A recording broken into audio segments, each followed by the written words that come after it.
A very good morning to all of you, and my apologies for not being present there. I would really like to congratulate the organizers for putting together such a fantastic program. I was supposed to speak on infection prevention and antimicrobial stewardship, the work which we have done at our institute and a couple of states. I may have to rush through my slides because I'm told that the time is very limited. As you know, the infection prevention is a complex process. It requires many stakeholders' participation. The resources are limited in LMICs, and the training is also very ad hoc. And we also know that in developing countries, the healthcare-associated infection may range from 10 to 20%, where urinary tract infection remains the most commonest. But healthcare-associated infection is an important area of discussions because of morbidity, mortality, and cost of care, which is increasing with each year. So what are the processes which are extremely important towards prevention of healthcare-associated infections? Standard precautions is one of the foremost, and it is just not limited to hand hygiene and barrier nursing. Safe injection practices, safe infusion practices, biomedical waste management, laundry linen, appropriate patient placement, and occupational exposure also is essential. Hand hygiene is the foundation where the infrastructure, availability of the resources, and adequate audit, and 5 steps of hand hygiene and 5 moments of hand hygiene needs to be adhered at all points of time. Gloves. I have put in this particular slides because on an audit, we realized that when the healthcare worker wears unsterile gloves, they feel they are protected and they are safe, but they basically are transmitting infection because the compliance to hand hygiene is extremely poor. Whenever there is a case of contact and droplet precautions, they need to be isolated in these particular rooms. The airborne infection isolations are limited in most of the public and private setups, and it starts at when the patient comes at ER, and that needs to be adhered at most of the time.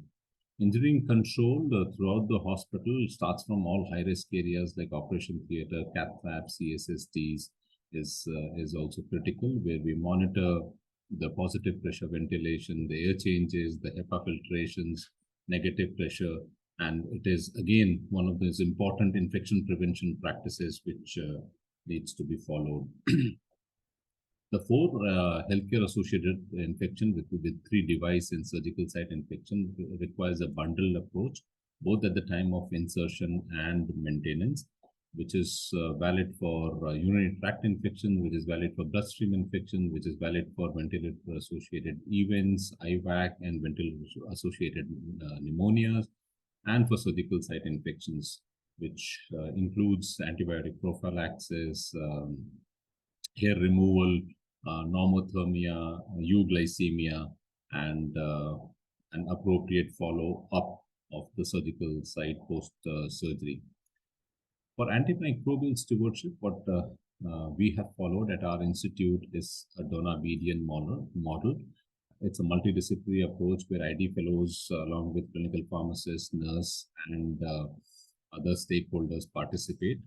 And we have put in structure, process, and outcomes in place. All what you see in blue is structure. All what you see in green is processes, and it is reviewed as an outcome in red at frequent intervals. What we have also realized that it is important to do a cost-benefit, effective, and utility analysis, both for healthcare-associated infections and for antimicrobial stewardship. For healthcare-associated infections, what we have seen is $1 investment. The return of investment is close to $236, and we have published this. And for antimicrobial stewardship, a good warranted appropriateness practice would yield almost $11,30,000 in a year.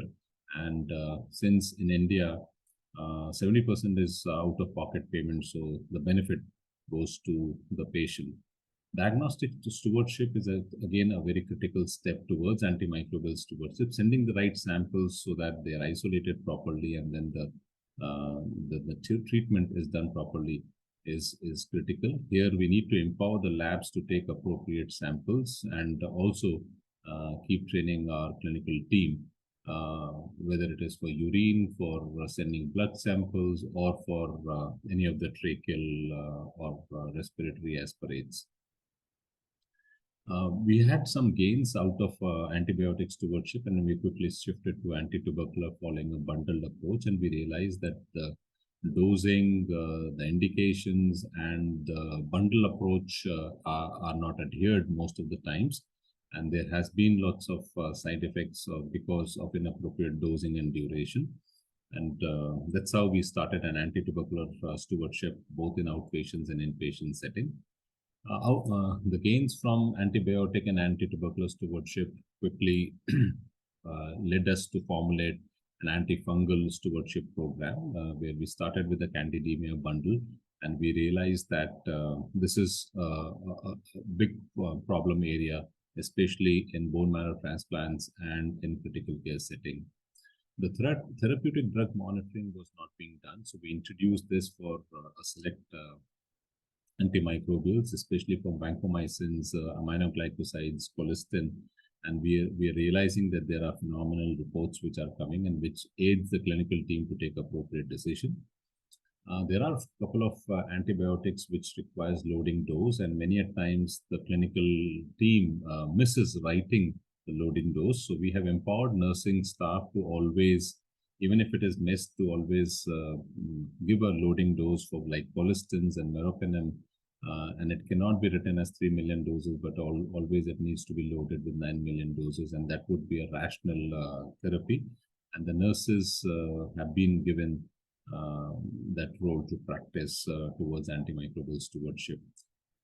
Ours antimicrobial stewardship is completely driven by clinical pharmacists. These are extremely well-trained PharmD, 6 years of training, where they're round along with an ID physicians and other clinical team, and they basically retrieve report in accordance to the AWARE classification from our hospital information system and round and give recommendations to the clinical team.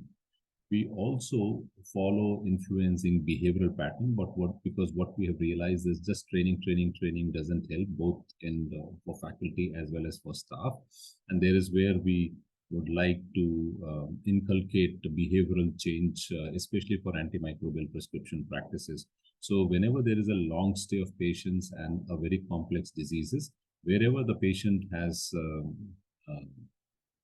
been introduced a newer antibiotics, all lab investigations and clinical features are recorded and is being shared with the clinical pharmacists, the nursing staff, the infectious disease fellows, and the respective surgical and the physician's team.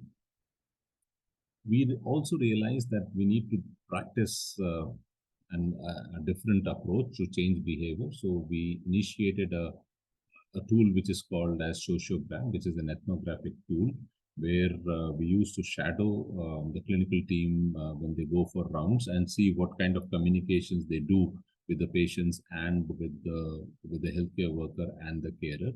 What we realized during this process that it is in India, it is more of a carer-centric and then a patient-centric, because most of the communications happen from the senior team members. So it is definitely hierarchical in an approach, and the communication happens through the carer and less to the patients.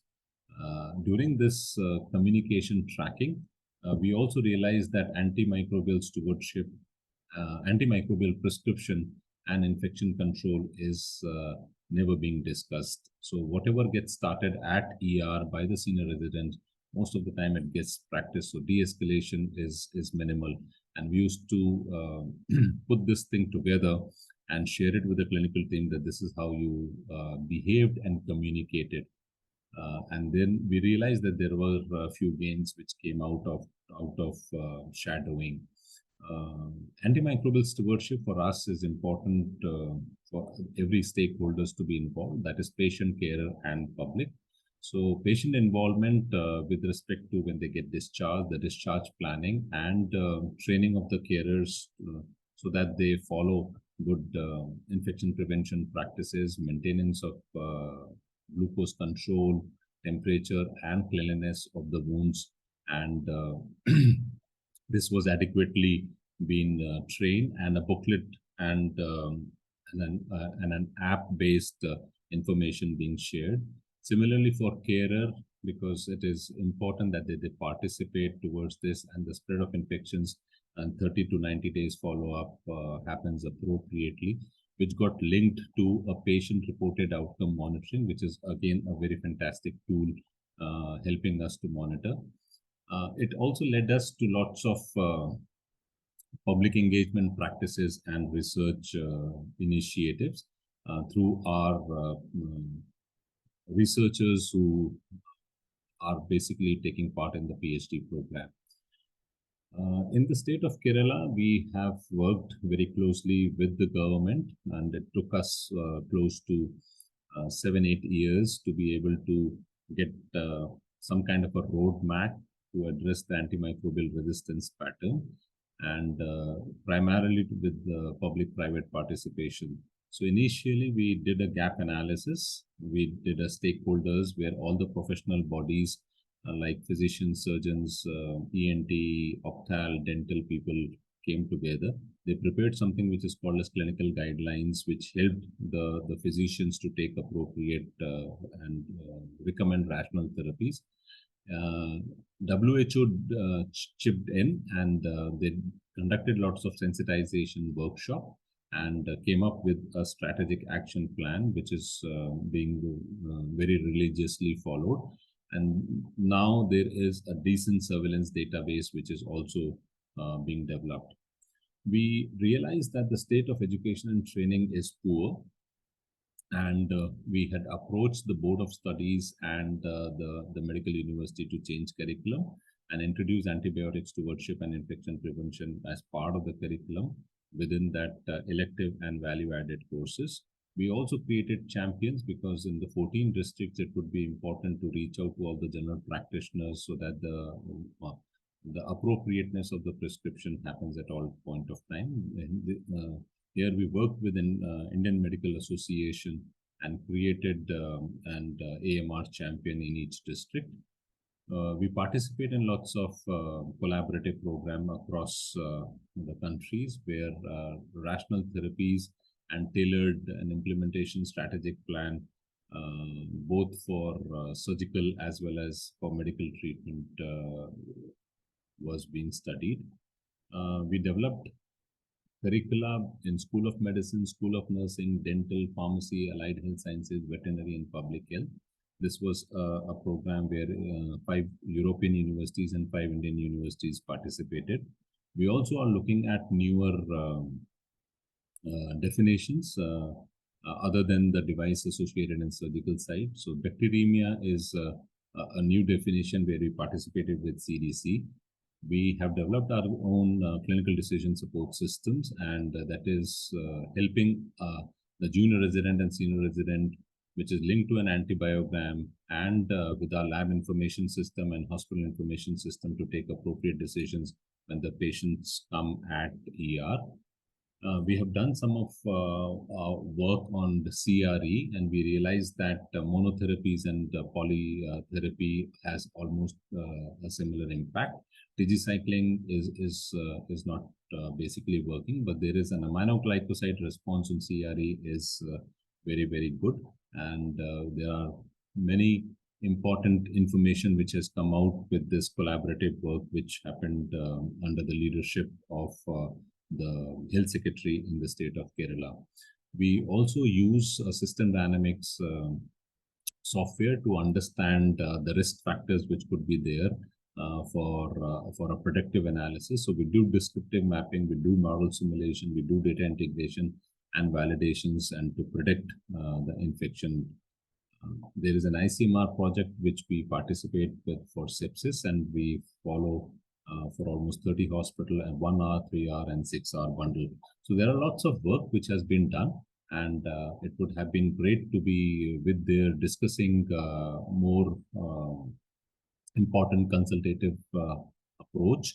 And I would really would like to seek your feedback and see how we can further uh, understand this cause and take appropriate steps in LMIC and globally to be able to make such a difference. I would really like to thank the organizers for giving me this opportunity, and apologies again to be not been able to participate and be there in Bangalore with you. But wish you all the very best. Thank you so much.